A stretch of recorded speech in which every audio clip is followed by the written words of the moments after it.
jeigu mes žiūrime į Kristų, žiūrime į tą, ką padarė Kristus žemėje,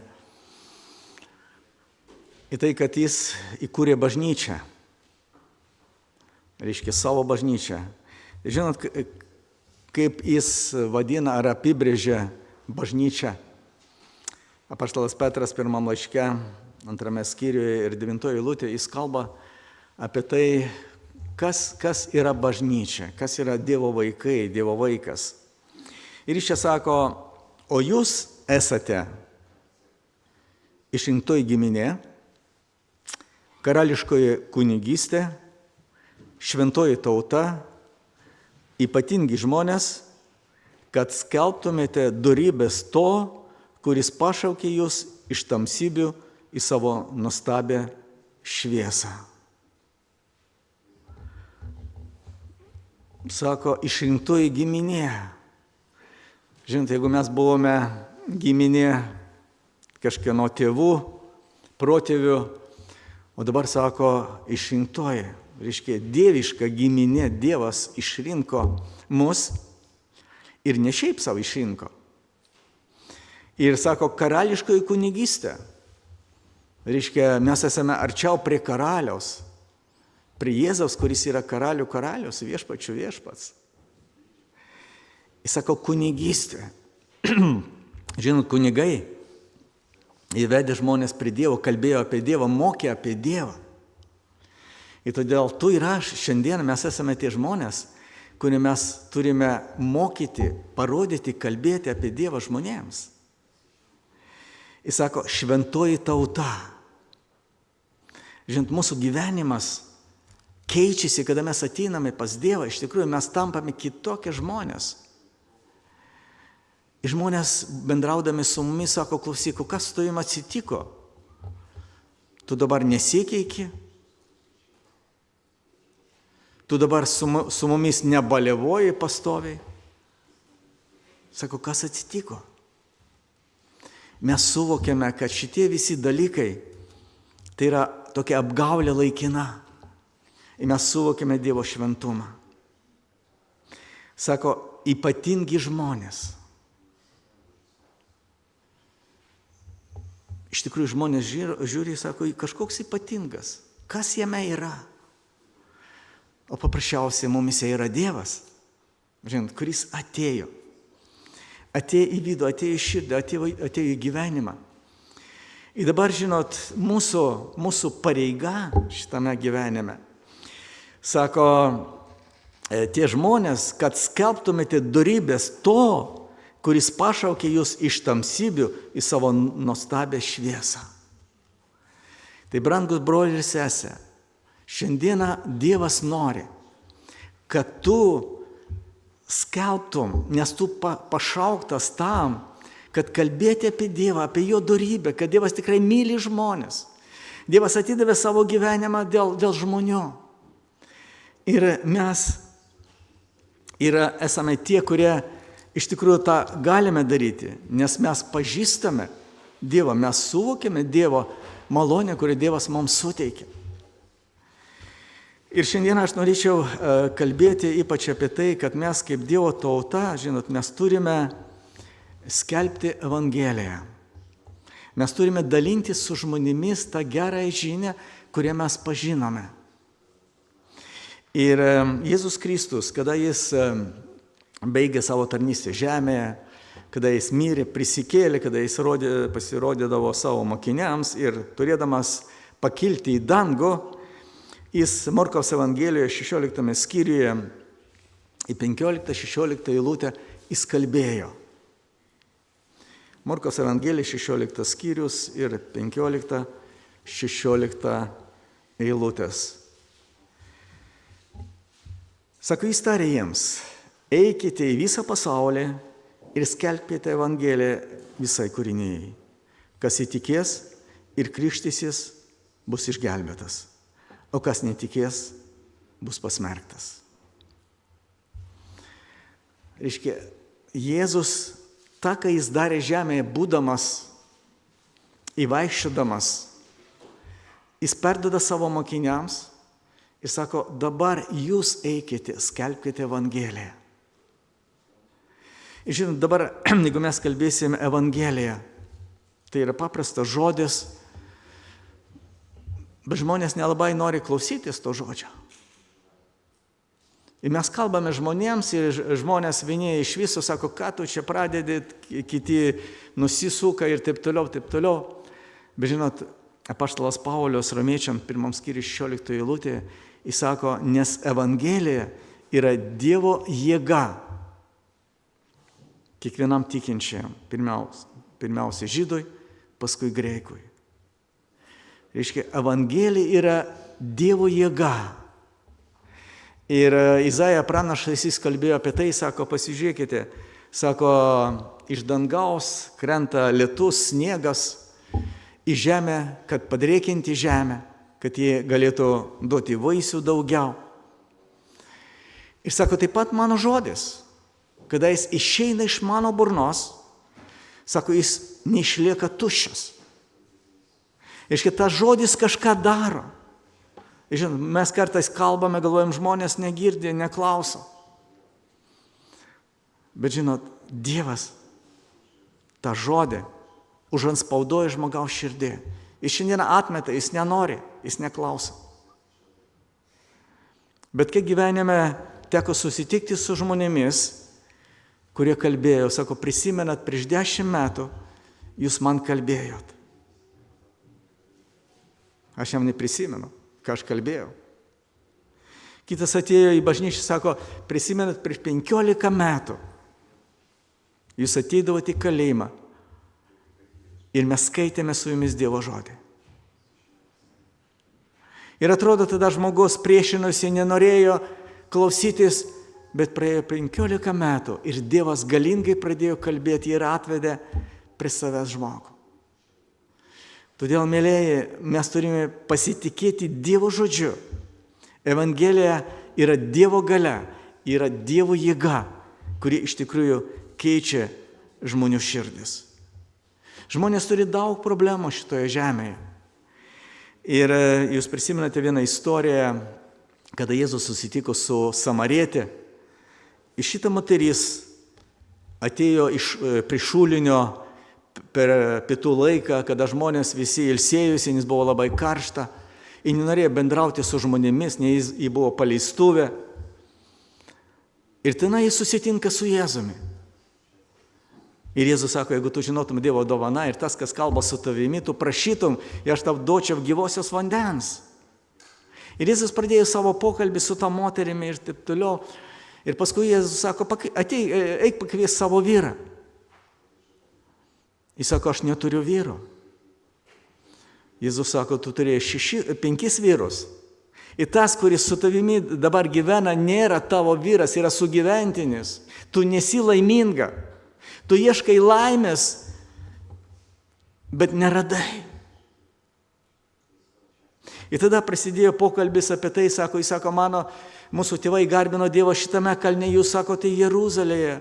Bet sako, kur ta tikra vieta, sako, o kur iš tikrųjų, kaip galima pajausti, pažinti Dievą.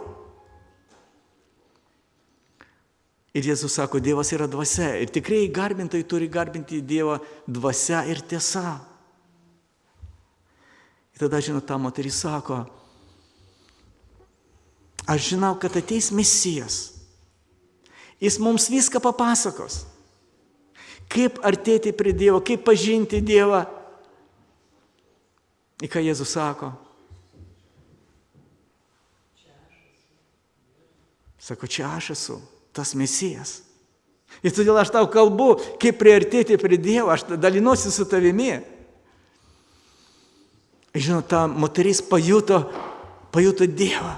Jis suprato, kad įgavo apreiškimą iš Dievo. Įgavo supratimą, kur yra tikrai laimė, tikrasis gyvasis vanduo. Ir jį nubėgo į kaimą, sako, žmonės, ateikite, pamatykite, Mesijas atėjo. Todėl tas žodis, mėlyi, kurį mes turime, jis nėra tik pasakojimas. Tai yra iš tikrųjų Dievo žodis. Ir mes kaip krikščionės, pažindami Mesiją, pažindami Dievą, mes turime eiti ir dalintis su žmonėmis ir kalbėti žmonėms, kad tikra ramybė, džiaugsmas ir viltis nėra vaistinėje, nėra vaistų nuo depresijos, yra pas Dievą. Ir mes turime nukreipti žmonės pas Dievą. Ir apaštalas Paulius antrame laiške Korintiečiams 5 skyriuje 20 eilutėje, jis kalba apie mūsų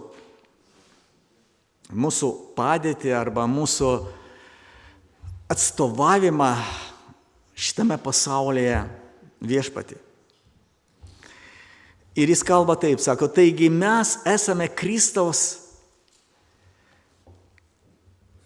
pasiuntiniai arba ambasadoriai arba atstovai. Jis sako, tarsi pats Dievas prašytų per mus Kristaus vardu, maldaujame, susitaikykite su Dievu. Reiškia, mes ateiname ir prašome žmonės, žinot. Žmogus nenori klausyti, žmogus atmeta, o tu sakai, susitaikyk su Dievu.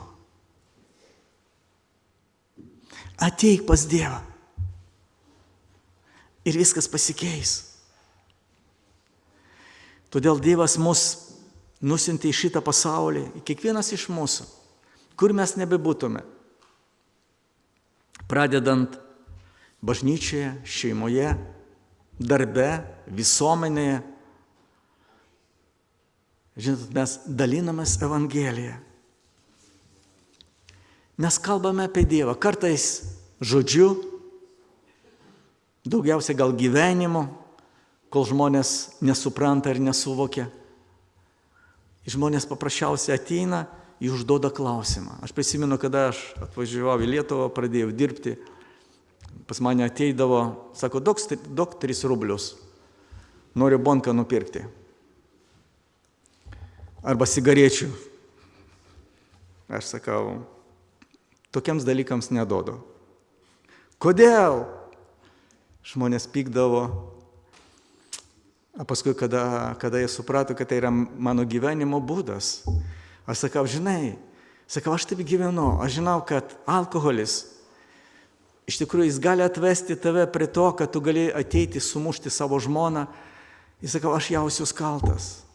Todėl sakau, aš neduodu. Ir tada žmonės suprato, žmonės pradėjo mane gerbti. Kad iš tikrųjų tai yra svarbu, nes tai yra problema jų gyvenime. Jie tai suvokė ir suprato. Todėl, mėlyje, mūsų gyvenimas, mūsų elgesys kartais garsiai kalba apie mus. Ir žmonės suvokia, gali pradžioje šaipytis, juoktis. Bet jeigu tai yra tikra, jeigu tas tikrasis Dievas gyvena mūsų širdį, žinot, jie pradės garbinti, šlovinti šitą Dievą. Todėl tai yra toks paliepimas mums šiandieną skelbti Evangeliją. Jėzus Kristus pirmas, kada jis atėjo į žemę, žinot, jis pradėjo skelbti Evangeliją. Iš to Evangelijoje pačioj pradžioj, 1 skyriuje 15 eilutėje, Jėzus kalbėjo apie tai, kad atgailaukite, įtikėkite Evangeliją, nes prisiartino Dievo karalystė. Reiškia, Jėzus kalbėjo apie Dievo karalystę. Žinot, žmonės šiandien, jie nori kurti Dievo karalystę žemėje. Politikai bando sukurti tokią programą, kur atnešti žmogų, kad žmogus gyventų kaip rojuje. Tai darė komunistai, socialistai, tai daro kitos partijos. Ir žinot, jiems nepavyksta. Nes Dievo karalystę gali sukurti tik Dievas. Tik jis gali atnešti tos tikrus santykius tarp žmonių. Bet kad tie tikri santykiai būtų tarp žmonių, žmonėms reikia pažinti Dievą, kūrėją, kuris duotų jėgos ir stiprybės iš tikrųjų gyventi teisingai vienas su kitu. Mes matome, Jėzus po to siuntė 12 mokinių skelbti Evangeliją. Paskui Jėzus siuntė 70 mokinių kad jie eitų į kaimus, į miestus. Jis sako, jeigu jūs priims, sako, Dievo malonė pasilieka tuose namuose. Sako, jeigu jūs nepriims, sako, iškraikykite dulkes, išeidami iš to miesto. Ta prasme, nepergyvenkite, jeigu kažkas ir nepriims. Nes tai yra natūralu, taip yra gyvenime.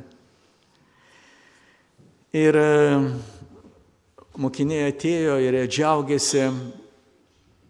Tuo metu sako, viešpatie, mums demonai paklūsta. Sako, mes skelbėme Evangeliją, tikrai Dievo galia, Dievo jėga vyksta, pasirodo. Ir tada ką Jėzus atsakė?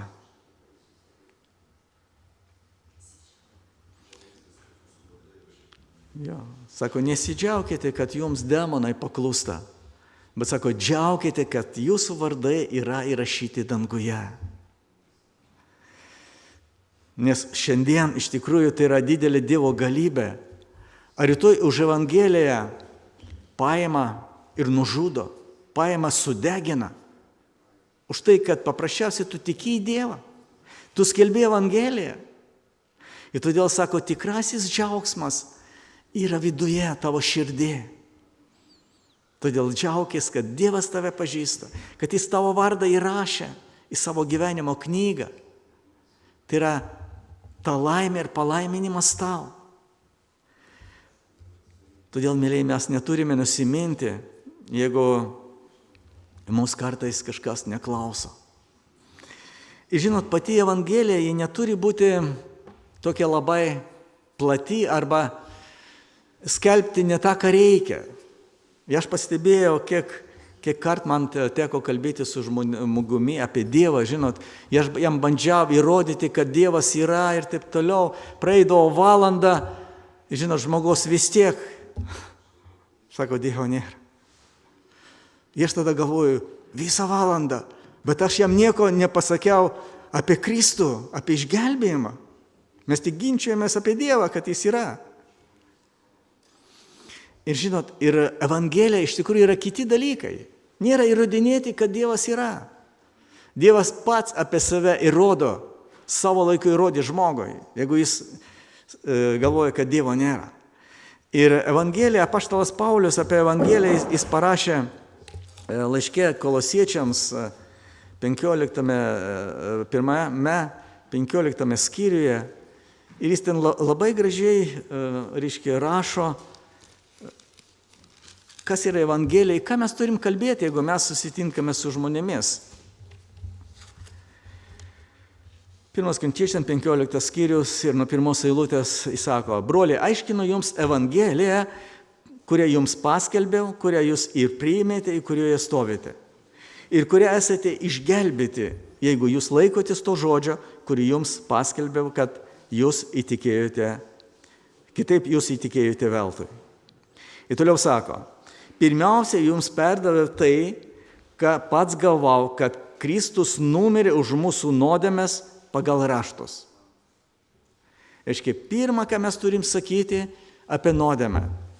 Ir kiekvienas sąžiningas žmogus, žinot, jis nepasakys, kad aš nesu nuodėmingas. Jis visada pasižiūrės į savo gyvenimą ir tikrai sakys, esu nuodėmingas. Ir jam nejauku nuodėmėse gyventi, bet jis nežino, kaip atsikratyti. Ir tada mes kalbame, kad Jėzus Kristus atėjo ir numirė už žmonijos nuodėmes. 4 eilutė sako, ir kad jis buvo palaidotas, ir kad prisikėlė 3 dieną pagal raštus. Jis mirė už žmonijos nuodėmes, už tavo ir mano. Jis praliejo savo kraują. Jis sumokėjo reikalaujama Dievo auka, kad patenkinti Dievo teisingumą. Jis tapo tikrojo avinėliu. Ir prisikeldamas iš numirusių, jis nugalėjo nuodėmę. Nes nuodėmės alga mirtis. O Jėzus prisikėlė iš numirusių, nugalėdamas nuodėmę, nugalėdamas mirtį ir nugalėdamas šėtoną. Jeigu šiandieną šėtonas manipuliuoja kiekvieno žmogumi, kuris gyvena pasaulyje, tai tas žmogus, kuris įtiki Jėzų Kristų, kuris išgirsta Evangeliją, kuris atsiveria Evangelijai, jis turi jėgą ir gali pasakyti šėtonui ne. Aš gyvenu su Jėzumi ir todėl aš nedarysiu tą, ką tu man kalbėjai ant ausies. Ir toliau, ir kad jis pasirodė Kefui, po to 12, po to jis pasirodė iš karto daugiau negu 500 brolių, kurių daugumas tebegyvena iki šiol, ir kai kurie yra užmygę. Paulius toliau bando pasakyti apie tai, kad Jėzus yra gyvas. Ir todėl jis neliko kape, kaip kiekvieno gero politiko, mokslininko, dar kažkokie pažadai su kapu jie baigėsi. Sako, Jėzus prisikėlė iš numirusių. Ir todėl, brangus broliai seserys, kada mes ateiname, mes kalbame apie Jėzų. Ir apaštalas Paulius kalbėjo, jis sako, kada aš ateidavau pas jūs, sako, aš nieko nenorėčiau žinoti, tik Jėzų Kristų į tą nukryžiuotąjį. Ir tai yra džiaugsmas, kada mes ateiname ir mes sakome, broli, Jėzus yra gyvas. Jėzus tave pažįsta. Jėzus nori padrąsinti. Jeigu yra sunkumai, pasimelskime. Pasimelskime kartu. Žinot, ateina ramybė, ateina stiprybė. Ir iš tikrųjų mes patys savyje, mes neturime tiek galios jėgos skelbti Evangeliją. Ir kada Jėzus turėjo pakilti į dangų, jis sako, nepasilikite Jeruzalėje, bet laukite tėvo pažado. Ir jis sakė, apaštalų darbuose 1 skyrius 8 eilutė, prieš pakilant į dangų, jis sako, bet kai ant jūsų nužengs šventoji dvasia, jūs gausite jos galybės ir tapsite mano liudytojais Jeruzalėje, visoje Judėjoje bei Samarijoje, Kaune ir lygiai pat žemės pakraščiu. Ta prasme, mes turim pradėti Evangeliją skelbti savo namuose, savo mieste, savo šaly ir iki pat žemės pakraščiu. 1860 metais buvo toks Martynas Kalvaitis, kuris iš Kauno gubernijos nuvažiavo į Tiflisą, į Tbilisį, pas savo brolį, aplankyti savo brolį. Ir kaip tikinti žmogus, žinot, jis kalbėjo apie Dievą. Ir jis ten sutiko vieną žmogų, Joną Voroniną, kuris buvo Malakanas, kuris žinojo šiek tiek apie Dievą, bet ne viską. Jis jam papasakojo daugiau ir tą žmogų jis pakrikštijo Kaukaze. Ir nuo to žmogaus Evangelija pradėjo plisti toliau per visą Kaukazą į Rusiją. Vienas žmogus iš Lietuvos nuvažiavo. Mes sakom, kaip iki pasaulio pakraščių? Labai paprastai. Dievas gali tave panaudoti. Tu gali išvykti kažkur į užsienį, kažkur pabūti gal trumpai, bet papasakoti apie Dievą. Žinot, žmonės išgirs, kažkas atsivers, kažkas priims. Ir jis pradės nešti tą Evangeliją toliau.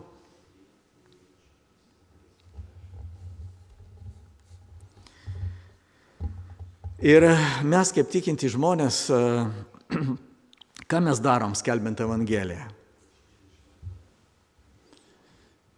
Mes darome mažą dalykėlį.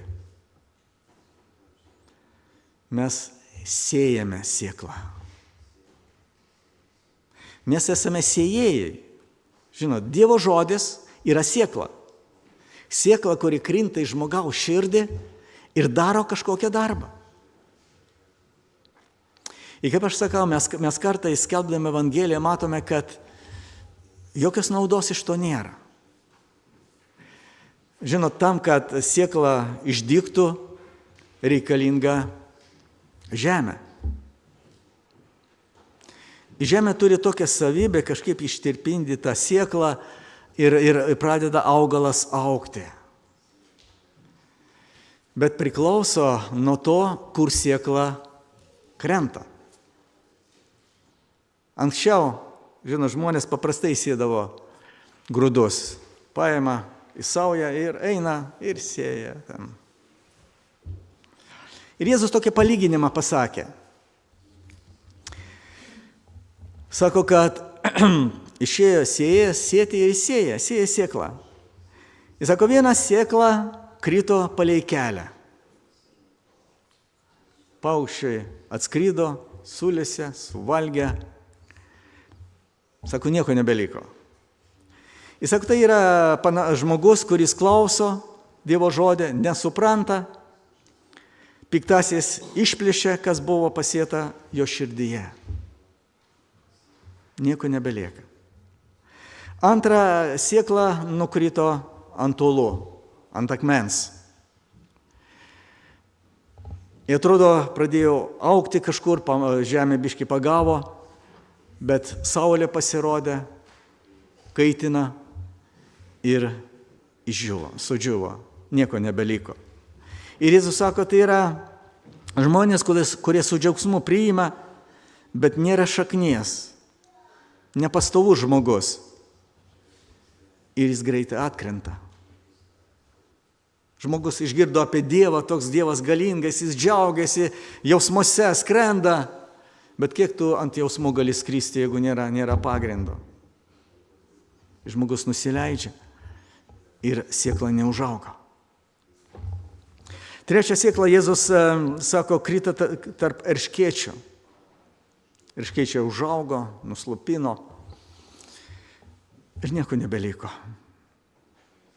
Jis sako, tai yra tie žmonės, kurie klauso žodį, bet pasaulio rūpesčiai ir turto apgaulė nustelbė žodį ir nėra vaisiaus.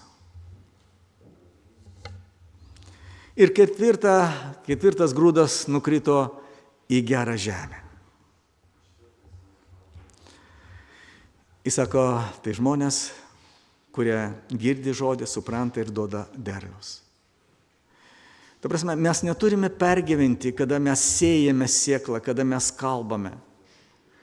Žinot, ta sėkla kažkur nukrenta. Ir būna, kad tuo metu iš tikrųjų žmogus išdidus, jam nebereikia Dievo. Bet kada ateina išbandymai jo gyvenime, žinot, ta jo širdis yra pasiruošusi priimti tą sėklą, ir ta sėkla pradeda augti. Ji buvo sudžiūvusi, bet jis davė gyvybę ir augalas pradėjo augti. Dievo žodis pradėjo jam jo širdyje atgyti. Mes turime nešti Evangeliją. Mes neturime pergyventi dėl to, kaip žmogus sureagos ar priims. Bet tas mūsų nešimas Evangelijos tikrai jis turi būti iš širdies, ne iš pareigos. Žinot, šiandien aš turiu paskelbti 10 žmonių, išeisiu į gatvę taip, Dievas tiki, netiki, viskas, einu toliau. Ne taip skelbti reikia. Reikia širdį atidaryti ir pasakyti iš širdies žmogui. Jo. Jeigu jis nepriima. Ir todėl apaštalas Paulius jis kalbėjo apie tai, kad sako, aš pasėjau, Apolas laistė, o Dievas augino. Ta prasme, mes galime pasėti, mes galime kažkiek prisidėti prie žmogaus gyvenimo. Kartais mes sutinkam žmogų, sako, žinai, man apie Dievą jau kalbėjo. Tai mes kaip laistytojai, žinot, mes atgaivinam, pradedame priminti tam žmogui, kas iš tikrųjų buvo jam kalbėta. O Dievas pradeda auginti. Mes negalime auginti. Mes kartais bandome išaiškinti žmogui iki galo, žinai, patikėk ir, neįmanoma taip greitai atverti savo širdį. Pasiekime sėklą.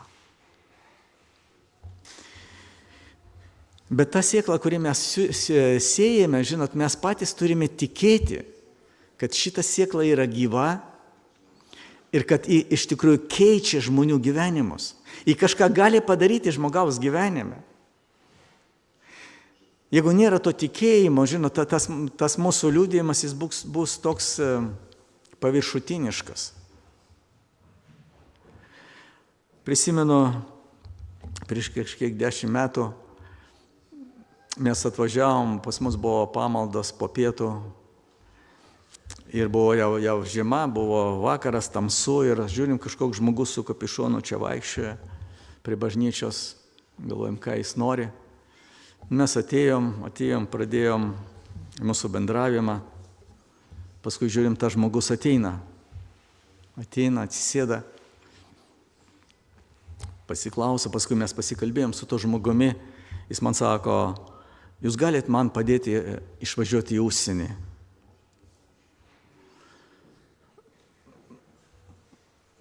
Sakau, o kas yra? Jis sako, aš 3 metai slėpiuosi nuo banditų, aš jiems skolingas pinigų ir jie mane nori pagauti ir aišku, žinau, kad bus labai blogai. Ir todėl aš slėpiuosi. Aš jau 3 metus negyvenu savo šeimoje su savo vaikais. Aš jiems sakau, žinai, pirmiausia, mes neturime ryšio su užsienio, kad mes tave galime išsiųsti į užsienį. Bet sakau, žinai, aš tau pasiūlyčiau kitą dalyką, sakau, tau reikia pažinti Dievą. Tau reikia atverti savo širdį Jėzui. Ir sakau, tikrai Dievas išspręs tavo problemas. Nesakau, tu gali pabėgti į užsienį, tave gali ten surasti. Sakau, tai nėra išeities. Arba tu ramybės neturėsi, tu baimėje gyvensi. Ir maždaug kažkur, 3 mėnesiai turbūt jis vaikščiojo kiekvieną vakarą, jis ateidavo. Jis įtikėjo, atgailavo, šaukėsi Dievo. Ir prisimenu, buvo rugsėjo 1 artėja. Ir aš jam sakau, tu turi savo vaikus nuvesti į mokyklą. Sako, kaip, sako, jeigu aš ateisiu į namus, jie sužinos, iš karto atvažiuos. Aš sakau, tu turi savo vaikus nuvesti į mokyklą. Sakau, tu pamatysi, ką Dievas darys. Sako, aš bijau. Aš buvau išvykęs į atostogų. Aš sakau, jeigu tu nenueisi, sakau, aš grįšiu, mes eisim pas tavo banditus. Sakau, aš kalbėsiu. Sakau, žiūrėk, sakau, aš toks mažiukas, sakau, žmogus. Sakau, bet sakau, žinai, aš nebijau. Aš eisiu su Dievu. Ir aš sakau, nežinau, ką Dievas darys, kokiu būdu, bet Dievas kažką padarys.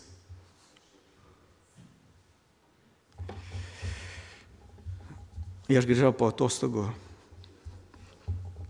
Jis man skambina. Sako, žinot, sako, aš nuėjau į mokyklą. Aš grįžau į namus. Rugsėjo 1 nuvedžiau savo vaikus. Sakau, kas toliau? Sako, kitą dieną atvažiavo 2 banditai į mano namus. Jis sako, žinot, stebuklas. Sako, aš pradėjau skelbti Evangeliją. 2 valandas aš kalbėjau apie Dievą.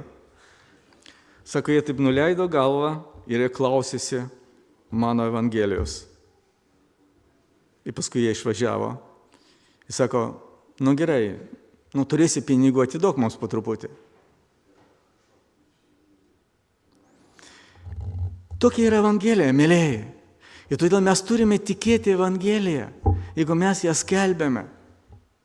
Mes žinome, kad Dievas kažką darys, mes gal nesuprantame iš tikrųjų, kas bus, bet žinot, mes turime reikalą su Dievu, kuris valdo dangų ir žemę. Valdo kiekvieną situaciją. Ir todėl be baimės mes turime eiti. Mes turime dalintis, mes turime kalbėti. Mes turime šlovinti ir garbinti mūsų viešpatį.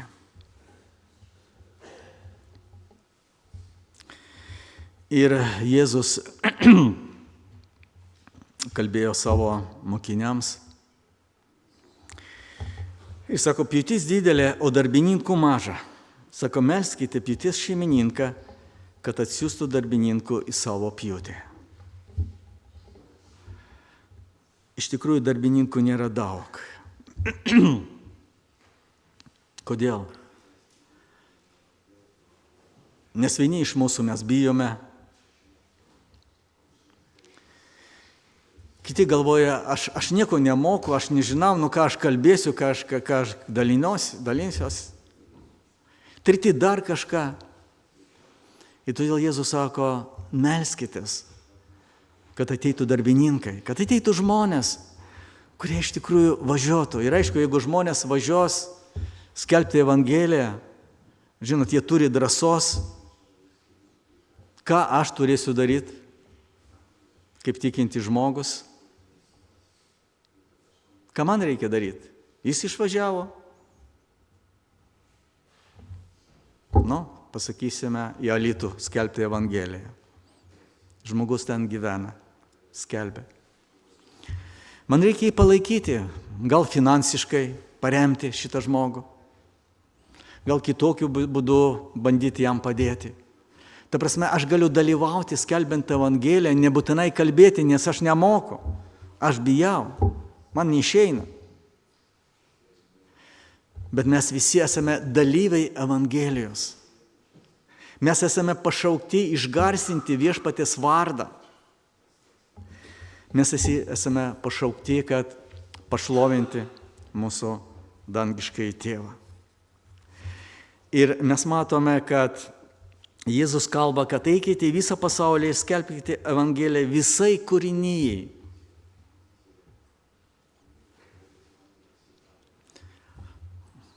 Prisimenu, vieną kartą buvau turgui Vilijampolėj. Vienas žmogus šaukia, sako, žydus visus reikia šaudyti. Ir aš priėjau, sakau, klausyk, gal tu katalikas esi? Jo, aš katalikas, aš einu į bažnyčią. Aš sakau, gal Jėzų pažįsti, gal Mariją pažįsti? O, jo, pažįstu. Aš sakau, o tu žinai, kad Jėzus ir Marija buvo žydai? Negali būti. Žinot, žmonės kartais nori šaudyti, naikinti tos, apie kurias jie net nepažįsta, nes nežino. Ir todėl visai kūrinijai, ar tai žydas, ar tai čigonas, ar tai kas nebebūtų, Jėzus sako, skelbkite Evangeliją šitiems žmonėms, kad jie išgirstų, kad pažintų Dievą, kad jie galėtų pašlovinti ir pagarbinti jį. Todėl, mėlyje, jeigu tau nepasakytų Evangelijos kažkas, gal tai tavo draugas, pažįstamas, gal darbe, gal gatvėje, gal dar kažkur, tai šiandieną tu nebūtum čia. Ir buvo žmogus.